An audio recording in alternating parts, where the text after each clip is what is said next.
Hello student, आज का topic है बॉन्ड लेंथ। बॉन्ड लेंथ बेटा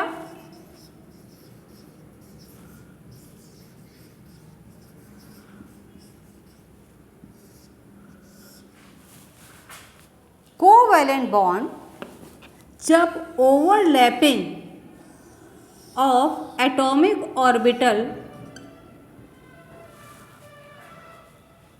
एटॉमिक ऑर्बिटल की जब ओवरलैपिंग होती है, उनके दो न्यूक्लियस के बीच की जो दूरी होती है उसको हम क्या बोलते हैं? Bond length.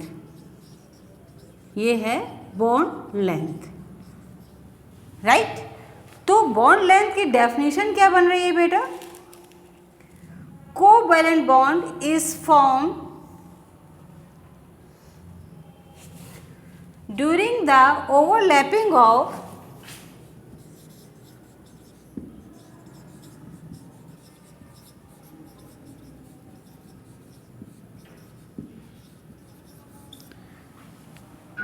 during the overlapping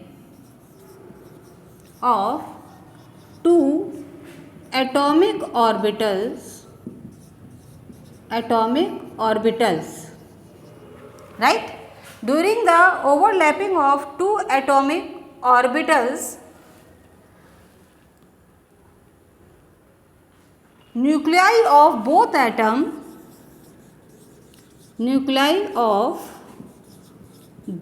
atoms, जैसे दो एटम हैं, इनके बीच के nuclei of both atoms remain at a certain distance,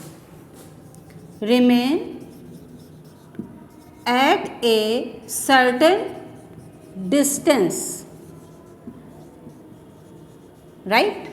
दोनों न्यूक्लियाई एक सर्टेन डिस्टेंस पे रहते हैं। ये एक पहले का न्यूक्लियाई है, ये दूसरे का न्यूक्लियाई है। एक सर्टेन डिस्टेंस पर ये रहते हैं। इस डिस्टेंस को बोलते हैं the distance between the centres of the two nuclei.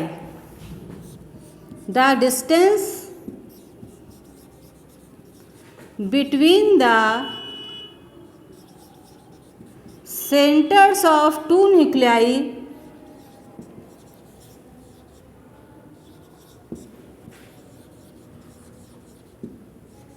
is known as bond length। इसको क्या बोलते हैं? इसको हम लोग बोलते हैं बॉन्ड लेंथ। दो न्यूक्लियाई के सेंटर के बीच की दूरी क्या कहलाती है? Bond length. इसके यहाँ से और ये यहाँ तक की दूरी क्या है? इसको हम लोग बोलेंगे बॉन्ड लेंथ। अब वो फैक्टर जिस पे बॉन्ड लेंथ डिपेंड करती है, फैक्टर नंबर 1, ये है पहला फैक्टर जिस पे बॉन्ड लेंथ डिपेंड करती है। पहला फैक्टर है इलेक्ट्रोनेगेटिविटी।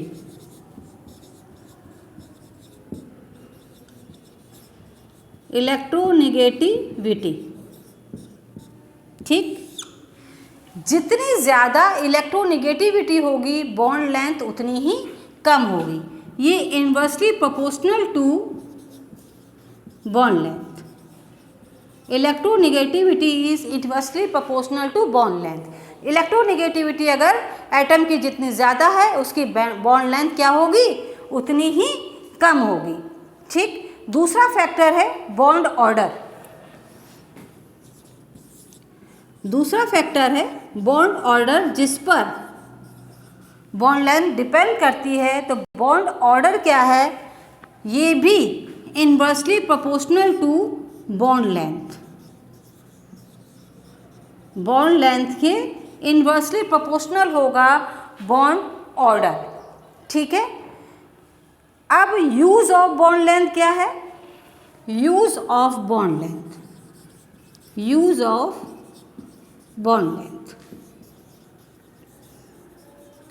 पहला यूज क्या है बेटा?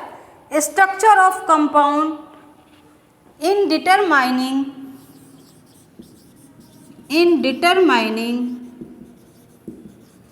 द स्ट्रक्चर ऑफ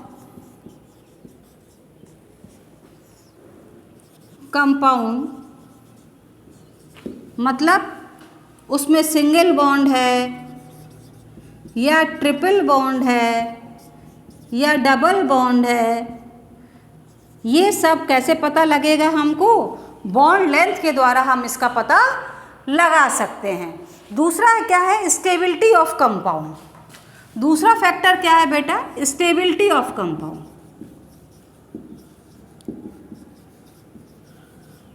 कंपाउंड कितना स्टेबल है ये भी हम लोग बॉन्ड लेंथ से पता लगा सकते हैं। जिसकी जितनी ज़्यादा बॉन्ड लेंथ होगी, जितनी ज़्यादा बड़ी बॉन्ड लेंथ होगी, वो कंपाउंड क्या होगा बेटा? स्टेबिलिटी उसकी उतनी ही कम होगी। तो स्टेबिलिटी ऑफ कंपाउंड क्या है? Inversely proportional to bond length. ठीक, जिसकी जितनी ज़्यादा बॉन्ड लेंथ होगी वो उतना ही कम स्टेबल कंपाउंड होगा, उसकी बॉन्ड एनर्जी उतनी ही ज़्यादा होगी। उसकी बॉन्ड एनर्जी क्या होगी? उतनी ही ज़्यादा होगी। तो बॉन्ड लेंथ किन किन फैक्टर पे डिपेंड करता है? पहला तो इलेक्ट्रोनेगेटिविटी, दूसरा बॉन्ड ऑर्डर। इसके यूज़ क्या हैं? कंपाउंड का स्ट्रक्चर ज्ञात करने में, दूसरा कंपाउंड कितना स्टेबल है ये भी हम बॉन्ड लेंथ के द्वारा पता लगा सकते हैं। तो आज का टॉपिक यहीं तक रखते हैं। नेक्स्ट टॉपिक के साथ मिलेंगे नए वीडियो में।